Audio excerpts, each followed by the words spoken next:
ایسا جواب جو مجھے مطمئن کرے وہ نہیں آتا.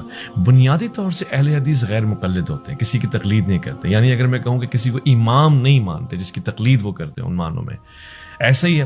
اب جب ہم کہتے ہیں کہ قیامت سے پہلے حضرت امام مہدی آئیں گے علیہ السلام, تو اہل حدیث تو غیر مقلد ہوں گے, تو وہ کیا ان کی تقلید کر جائیں گے یا نہیں کریں گے؟ اچھا, بنیادی طور پہ ویس بھائی تقلید کا انکار کرتے ہیں, دلیل کے ساتھ ہر ایک کی پیروی کے قائل اہل حدیث. یہ بات ذہن میں رکھیں. اچھا, دلیل با دلیل پیروی کے تو ہم پہ واجب ہے. ایک بات آپ ہیں, چاہے آپ ہیں, آپ میرے سامنے حدیث رسول رکھ دیں, اہل حدیث کا یہ نقطہ نظر نہیں ہے کہ میں یہ آپ کی تقلید کر رہا ہوں. ہم رفع دین اس لیے کرتے ہیں کہ حدیث رسول ہے, اس لیے نہیں کرتے اہل حدیث ہیں. اب یہ تھوڑا ڈفرنس سمجھیں.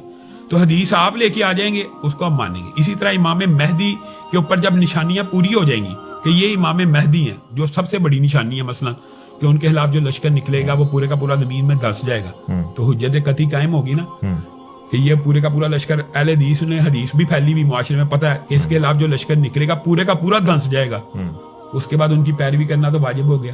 پھر اس وقت تقلید کریں گے نا. پھر تقلید سے مراد یہاں پہ دلیل واجب دیکھیں, تقلید نہیں ہوگی. امام مہدی نے کوئی نیا دین تو نہیں ایجاد کرنا, اسی دین کی انہوں نے رسول اللہ صلی اللہ علیہ وسلم کی سنت کے مطابق نماز پڑھنی ہے, ہم نے ویسے ہی پڑھنی ہے جیسے انہوں نے پڑھی. امام مہدی کو امام ماننا, یا امام بخاری کو, امام مسلم کو, امام ابو حنیفہ کو, یہ بھی آپ مسکنسیپشن ختم کریں تاکہ آڈینس کو بھی پتہ لگے ہم ان سب کو امام مانتے ہیں, لیکن ان کی تقلید کے قائل نہیں. تقلید یہ کہتے ہیں بلا تقلید کی جو ہماری ڈیفینیشن جس کو ہم جس کے خلاف ہے وہ یہ ہے, تقلید کہتے ہیں امام کے ہر قول فعل عمل کو بغیر دلیل قبول کر لینا. بس یہ نہیں ہم قائل, یعنی یہ بعد دلیل ہم قائل ہیں. اب بات سمجھیں, بغیر دلیل کیوں؟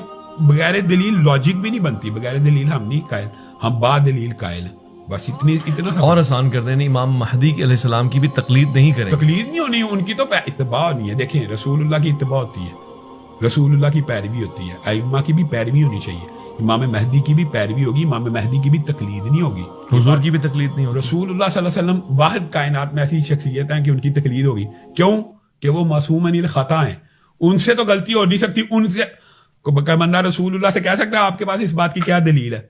حضرت ابو بکر سے تو لوگوں نے پوچھا نا کہ آپ کے پاس اس بات کی کیا دلیل ہے.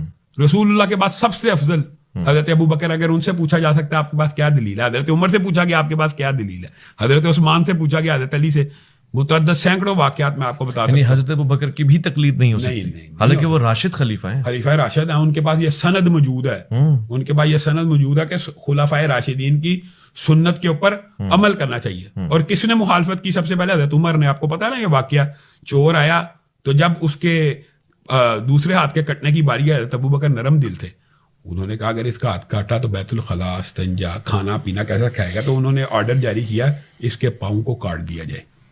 تو حضرت عمر نے آگے کیا کہا تھا, آپ کے پاس اس عمل کی کیا دلیل ہے؟ تقلید حضرت ابو بکر کی بھی نہیں. اور کیا جملہ کہا, السنت الید, ہاتھ کو کاٹنا مدینے والے کی سنت ہے. ابو بکر ان کے فتوے کے سامنے آپ کا حکم نہیں چل سکتا.